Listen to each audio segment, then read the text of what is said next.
আল্লাহ পাক রব্বুল আলামিন সূরাতুল আসর নামে এক সূরা নাযিল করলেন। এই সূরা নাযিল করে আল্লাহ পাক রব্বুল আলামিন গোটা পৃথিবীর মানব জাতিকে লক্ষ্য করে একখানা ছোট্ট সূরা নাযিল করলেন। নাযিল করে বলতে চাইছেন, মানব সমাজ, তোমার কাছে যে সফলতার সংজ্ঞা আছে, তুমি যেটাকে সফলতা মনে করো, গোটা পৃথিবীর মানুষ যদি সেটাকে সফলতা মনে করে, আমার কাছে সেটা সফলতা নয়। আমি আল্লাহ পাক রব্বুল আলামিন সফলতার জন্য একটা মূলনীতি দিয়ে দিচ্ছি। এই মূলনীতির ভিতরে যারা থাকবে তারা সফল। মূলনীতির বাইরে যে যাবে, সে পৃথিবীর যদি গোটা পৃথিবীর অট্টালিকা পেয়ে যায়, সে যদি গোটা পৃথিবীর বাদশাহী পেয়ে যায়, সে যদি গোটা পৃথিবীর জমিদারি পেয়ে যায়, মনে রাখবা সেই ব্যক্তি ব্যর্থ, আমার কাছে সেই ব্যক্তি সফল নয়। আল্লাহ পাক রব্বুল আলামিন সিদ্দিক আকবর রাদিয়াল্লাহু তাআলা আনহু এই ঘোষণাকে গ্রহণ করে তার এই জবাবকে সাপোর্ট দিয়ে সূরাতুল আসর নাযিল করলেন। আল্লাহ পাক রব্বুল আলামিন সূরাতুল আসরে চারটা মূলনীতি বলে দিয়েছেন, চারটা সূত্র বলেছেন যে মানব জীবনে এই চারটা গুণ যার ভিতরে থাকবে সেই শুধু সফল। এই চার গুণের বাইরে যে যাবে, গোটা পৃথিবী যদি তাকে সফল বলে, গোটা পৃথিবী যদি তাকে সফল বলে, তারপরেও সে আমার দৃষ্টিতে সে ব্যর্থ। আখিরাতে তার লাঞ্ছনা ছাড়া আর কোনো কিছু নেই। আল্লাহ পাক রব্বুল আলামিন সূরাতুল আসর নাযিল করলেন। আল্লাহ পাক রব্বুল আলামিন আবু বকর রাদিয়াল্লাহু তাআলা আনহুকে উদ্দেশ্য করে হুজুর সাল্লাল্লাহু আলাইহি ওয়াসাল্লামের মাধ্যমে বলে দিলেন, মুহাম্মদ, আবু বকর যে কথা বলে দিয়েছে, এই কথাটা শুধু আবু বকরের জিন্দেগিতে নয়, আজকে থেকে নিয়ে কিয়ামত পর্যন্ত যত মানুষ পৃথিবীতে আসবে প্রত্যেকের জীবনের জন্য একটা মূলনীতি দিয়ে দিচ্ছি। মূলনীতির ভিতরে যারা থাকবে তারা সফল, যারা বাইরে যাবে তারা ব্যর্থ। আল্লাহ পাক রব্বুল আলামিন সূরাতুল আসরে কি বললেন আমাদের জানা দরকার। সেই সূরাতুল আসর সম্পর্কে ইমাম শাফি রাহমাতুল্লাহ আলাইহি বলেন, সূরাতুল আসর এমন একটি সূরা, আল্লাহ পাক যদি কোরআনে কারিমে আরো এই বাকি 113টি সূরা আছে, যদি আর কোনো সূরা নাযিল না করতেন, শুধু সূরা আসর যদি নাযিল করতেন, মানব জাতির জন্য যথেষ্ট হয়ে যেত। এইরকম একটি সূরা আল্লাহ পাক এই সূরাতে কি বলেন? আল্লাহ পাক বলেন ওয়াল আসর, যুগের কসম। আল্লাহ পাক গুরুত্বপূর্ণ কোনো কিছু বর্ণনা করতে গিয়ে কসম করেন। আল্লাহ পাক বলতেছেন যুগের কসম, ইন্নাল ইনসানা লাফি খুসর। গোটা পৃথিবীর মানব জাতি ব্যর্থতায়, গোটা পৃথিবীর মানব জাতি ক্ষতিগ্রস্ত। চার শ্রেণীর মানব জাতি ব্যতীত, ইল্লাল্লাযীনা আমানু ওয়া আমিলুস সালিহাতি ওয়া তাওয়াসাউ বিল হাক্কি ওয়া তাওয়াসাউ বিস সাবর। আল্লাহ পাক বলেন গোটা পৃথিবীর মানব জাতি ক্ষতিগ্রস্ত আছে, গোটা পৃথিবীর মানব জাতি ব্যর্থ। যার ভিতরে চারটা গুণ থাকবে। এক নম্বর গুণ হলো ইল্লাল্লাযীনা আমানু, যারা ঈমান এনেছেন। ইল্লাল্লাযীনা আমানু, যারা ঈমান এনেছে তারা হলো সফল। ইল্লাল্লাযীনা আমানু ওয়া আমিলুস সালিহাত, ঈমানের পরে যারা নেক আমল করবে তারাও সফল। ওয়া তাওয়াসাউ বিল হাক্কি, এরপরে যারা পরস্পরে হকের দাওয়াত দিবে, দাওয়াতে তাবলীগের কাজ করবে, তারাও সফল। ওয়া তাওয়াসাউ বিস সাবর, চতুর্থ নাম্বার হলো যারা ধৈর্যের দাওয়াত দিবে, পরস্পরকে ধৈর্যের ব্যাপারে নসিহত করবে, উপদেশ দিবে, তারাও সফল। তাহলে আল্লাহ পাক রব্বুল আলামিন এই আয়াতে চারটা সূত্র বর্ণনা করেছেন। সফলতার কয়টা সূত্র বলেছেন বলেন? এক নাম্বার হলো ঈমান। এক নম্বর কি বলেন? ঈমান। দুই নম্বরে নেক আমল, আমিলুস সালিহাত।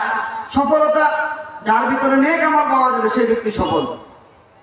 তিন নম্বর হলো যারা পরস্পরে হকের দাওয়াত দিবে, দ্বীনের দাওয়াত দিবে, ফরজিয়াতের দাওয়াত দিবে, হারাম থেকে বেঁচে থাকার কথা বলবে, ফরজগুলি পালনের দাওয়াত দিবে, হারামগুলি বেঁচে থাকার কথা বলবে, তারা সফল। চতুর্থ নম্বর হলো যারা পরস্পরে ধৈর্যের দাওয়াত দিবে। কিসের দাওয়াত দিবে বলেন? আমরা হয়তো এখন মনে মনে খুব খুশি, কি বলেন? মনে মনে কিন্তু আমরা এখন অনেক খুশি যে চারটায় আমাদের মাঝে আছে, মাশাআল্লাহ। আমরা এখানে যারা আছি আমরা সবাই ইমানদার। আমরা এখানে যারা আছি প্রত্যেকে ইমানদার। এবং যারা এখন বিশেষ করে এখানে যারা মাঠে আসছে, এখানে যারা মাঠে বসে আছি, মোটামুটি আমরা সবাই রমজান মাস আসলে রোজা রাখি আর না রাখি, ইফতারিতে তো আমরা খাই, কি বলেন? খাই কিনা ইফতারি?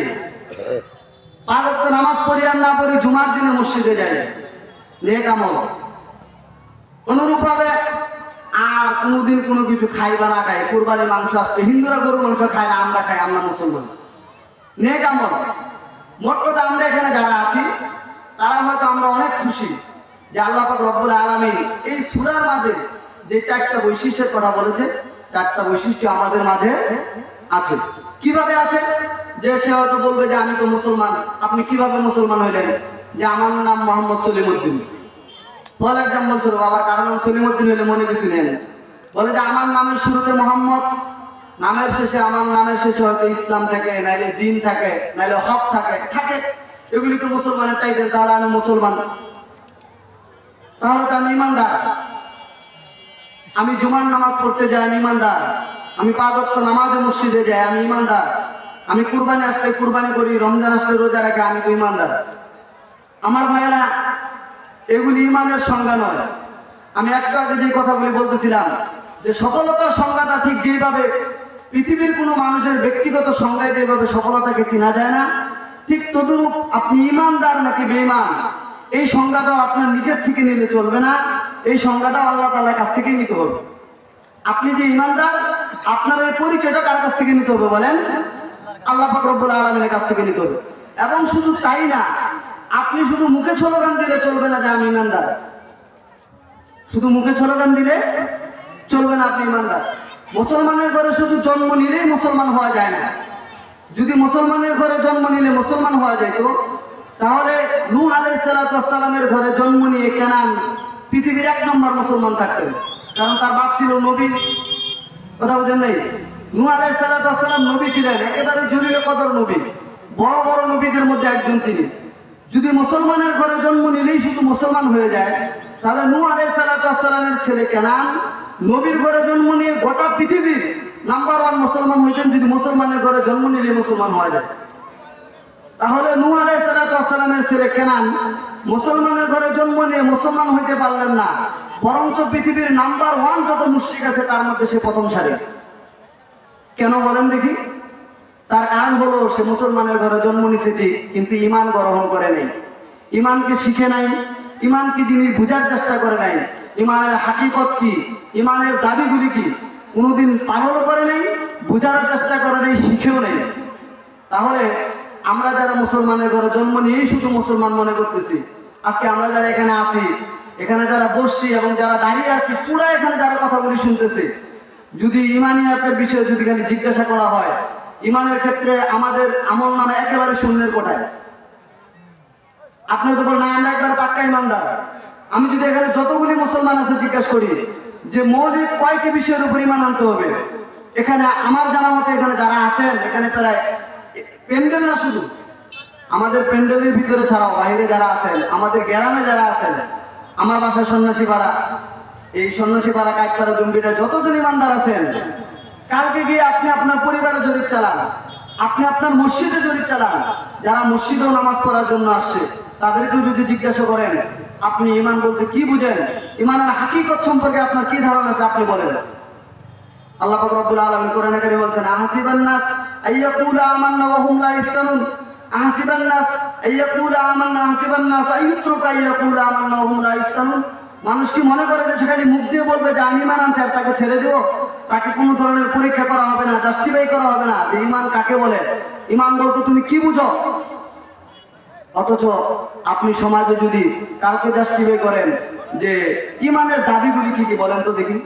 হুজুর সাল্লাল্লাহু আলাইহি সাল্লাম এক হাদিসের হুজুর সাল্লাল্লাহু আলাইহি সাল্লাম বলেন আল ঈমানু বিদউ ওয়া সাবউনা শুবা, ঈমানের 70টির অধিক শাখা আছে। ঈমানের 70টির অধিক শাখা আছে। তাহলে যদি ঈমানের 70টির অধিক শাখা হয়ে থাকে, আমরা এখানে যারা আজকে মুসলমান দাবি নিয়ে বসে আছি, ঈমানদার দাবি নিয়ে নিজেদেরকে সফল মনে করতেছি, যদি জিজ্ঞাসা করা হয় ঈমানের 70টি শাখা থেকে আপনি 10টা শাখা বলেন দেখি আপনি পালন করতেছেন। আপনি যে ঈমানদার বললেন, নিজেকে যে ঈমানদার দাবি করলেন যে আমি ঈমানদার, ঈমানের 70টির অধিক শাখা আছে। রাসূল সাল্লাল্লাহু আলাইহি সাল্লাম সহিহ হাদিসে বর্ণনা করেছেন। আপনি 70টি বলা দরকার নাই, আপনি 10টি শাখা বলেন যেগুলি আপনি মানেন। কি বলেন? কি বলেন? আমাদের সমাজে আপনাদের মনে হয় যে শতকরা 10 জন মানুষ ঈমানের 70টি শাখা বলতে পারবে? পারবে না। ঈমানের যতগুলি দাবি আছে, যতগুলি দাবি, ঈমানের মৌলিক 4টি দাবি আছে। তার মধ্যে একটি দাবি হলো শিরিক ও কুফরকে বর্জন করা। কি বলেন? শিরিক এবং কুফরকে বর্জন করে। ইমানের যতগুলি দাবি আছে, তার মধ্যে মৌলিক 4টি দাবি আছে। তার মধ্যে একটি দাবি হলো কুফর ও শিরিককে বর্জন করা। আল্লাহ পাক রব্বুল আলামিন শিরিকের গুনাহ এত ভয়াবহ, ইন্নাল্লাহা লা ইয়াগফিরু আন ইউশরাকা বিহি ওয়া ইয়াগফিরু মা দুনা যালিকা লিমান ইয়াশা। আল্লাহ পাক বলেন কিয়ামতের ময়দানে যারা শিরিক করবে, শিরিকের গুনাহ ব্যতীত বাকি সব গুনাহ আল্লাহ তাআলা চাইলে মাফ করে দিবেন, কিন্তু শিরিক যারা করবে তাদেরকে কখনো মাফ করবেন না। এখন আমাদের সমাজে যারা আজকে ইমানের স্লোগান নিয়ে আমরা যারা এখানে বাইরে কথা বা এখানে যারা আছি, যদি বলে যে হাত তুলেন তো দেখি, কে বলতে পারবেন যে আমার জীবনে আমি একটাও শিরিক করিনি? কি বলেন, হাত তুলতে পারবো আমরা? কারণ আমি জানি না কোনগুলি কাজ শিরিক, ইবনুল জাওজি 70টির অধিক শিরিক উল্লেখ করছেন। আল কাবায়ের কিতাবের মধ্যে 70টির অধিক কাজ লেখছেন যেগুলি শিরিক, কবিরা গুনাহ। অথচ যদি এখানে জিজ্ঞাসা করি যে আপনি বলেন যে আপনি তো ইমানদার দাবি করে বসে আছেন, যে আমি ইমানদার, আমি মুসলমানের ঘরে জন্ম নিছি, শুধু মুসলমানের ঘরে দাবি নিয়ে আসছে কাউকে কি বলা যাবে না? ইমানদার বলা যাবে না। ইমান এমন একটা জিনিস, সেটা আপনাকে শিখে বুঝে আমল করে এরপরে আপনাকে ইমানদার দাবি করতে হবে। ইমানদার আপনার দাবি করার দরকার নাই।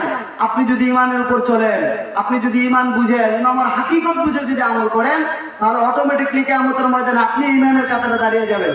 আর যদি আপনি ইমান না শিখেন, ইমান অনুপাতে যদি আপনি আমল না করেন, ইমান কি জিনিস এটা যদি আপনি বুঝার চেষ্টা না করেন, তাহলে কিয়ামতের ময়দানে যখন আল্লাহ পাক রব্বুল আলামিন ঘোষণা দিবেন, আপনাকে সাথে সাথেই আপনি এখানে দুনিয়াতে আপনি অনেক অঙ্গ তামাশা থাকবেন। আপনি দেখবেন যে আমি দুনিয়া মুসলমান ছিলাম, আপনি রমজান আসতে রোজা রাখতেন, হ্যাঁ কুরবানির দিনে কুরবানি করতেন, কিন্তু কিয়ামতের ময়দানে আপনি দেখা যাবে কাফের মুশরিকদের কাতারে দাঁড়িয়ে গিয়েছেন। কেন?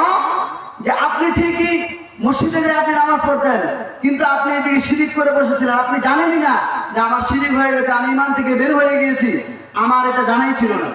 তার কারণ আমি তো জানি না কোন কোন কাজগুলি করলে শিরিক হয়। যে কাজগুলি করলে শিরিক হয়, ইমান চলে, যেটা আমি জানি না। কি বলেন, সমাজে জানেন? 70% মানুষ বলতে পারবে যে কোন কাজগুলি করলে ইমান চলে যাবে? কি বলেন, পারবে?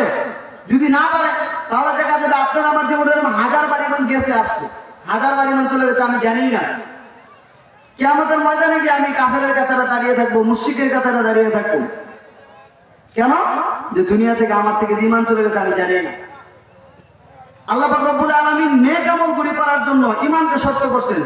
এজন্য আল্লাহ পাক আয়াতে বলেন, লাইসাল বিররা আন তুওয়াল্লু বুজুহাকুম কিবালাল মাশরিকি ওয়াল মাগরিবি ওয়ালাকিন্নাল বিররা মান আমানা বিল্লাহি ওয়াল ইয়াউমিল আখির ওয়াল মালায়েকাতি ওয়াল কিতাবি ওয়ান নাবিয়্যিন। তোমরা তো মনে করছো যে খালি পশ্চিম দিকে সিজদা দিলেই মাথা ঠেকাইলে সওয়াব পেয়ে যাবা। তুমি মনে করছো রমজান মাস আসলো, সেহরির সময় খাইলাম, সারাদিন না খেয়ে থাকলাম, আমি সওয়াব পেয়ে গেলাম।